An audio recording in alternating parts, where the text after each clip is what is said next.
আমরা বলি না, আদালত বড় না পিবিআই বাংলা চলচ্চিত্রের কিংবদন্তির নায়ক সালমান শাহ এর মৃত্যুর রহস্য উন্মোচনের দাবিতে তার পরিবার এবং ভক্তরা আদালতের সামনে মানববন্ধন করেছেন। যেদিন মারা যায় হাসপাতালে আনার সাথে সাথে এখানে পুলিশ এসে বলছে সিগনেচার করেন, এখানে সিগনেচার করেন কি কারণে লাশ পোস্টমর্টমে নিতে হবে। পরবর্তীতে দেখা যায় এই সিগনেচারের বদলে তারা এটা অপমৃত্যু দায়ের করছে। সালমান শাহের মামা আলমগীর কুমকুম এই মানববন্ধন থেকে মামলার পুনরায় তদন্তের জন্য আবেদন করেছেন। সালমান শাহের মামা আলমগীর কুমকুম জানিয়েছেন তারা আদালতে রিভিশন পিটিশন দাখিল করেছেন। আদালত আগামী 13 অক্টোবর 2025 তারিখে শুনানির দিন ধার্য করেছেন। এই অপমৃত্যু থেকে হত্যা মামলায় রূপান্তরিত করার জন্য আমরা এই দীর্ঘ এত বছর থেকে লড়াই করতেছি। তাদের মূল দাবি হলো সালমান শাহের মৃত্যু একটি পরিকল্পিত হত্যাকাণ্ড নয়, তাই এই মামলাকে হত্যা মামলায় রূপান্তর করার জন্য আবেদন করা হয়েছে। আমরা আত্মহত্যা বলি না, আমাদের কাছে অজস্র প্রমাণ আছে যে এটা হত্যা না আত্মহত্যা।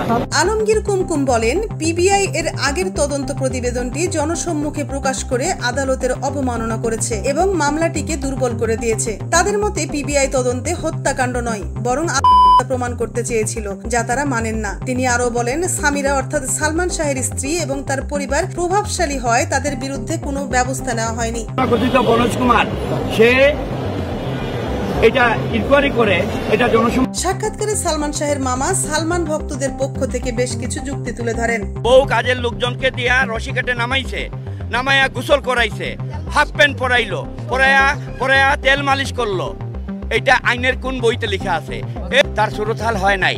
এটা ডিবিডিসি বজলুল করিম সাহেব নিজে বলছেন যেহেতু পুলিশ লাশ নামায় নাই তাহলে সুরতাল হয় নাই।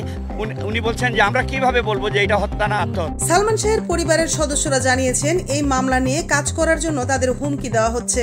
সালমান ভক্তদের একজন বলেন সামিরা নিজে তাকে মেসেঞ্জারে হুমকি দিয়েছেন, তবে তারা কোনো হুমকিতে ভয় পান না। তারা বলেন সালমান শাহের মৃত্যুর পর তার বহু ভক্ত করেছিলেন এবং প্রয়োজনে আরো অনেকে জীবন দিতে প্রস্তুত। হত্যা হোক আত্মহত্যা যেটা এটা দায়ভার সম্পূর্ণ সামিরাকে নিতে হবে। এটা পরিকল্পিত হত্যা।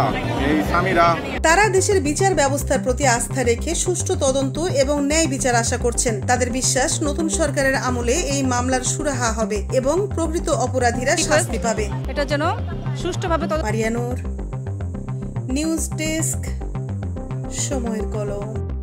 ওনারা ছিল একটা দূষর ফ্যাসিস্ট, ওনারা ছিল মানে ক্ষমতার টাকার জোরে ক্ষমতার অপব্যবহারকারী একজন দল।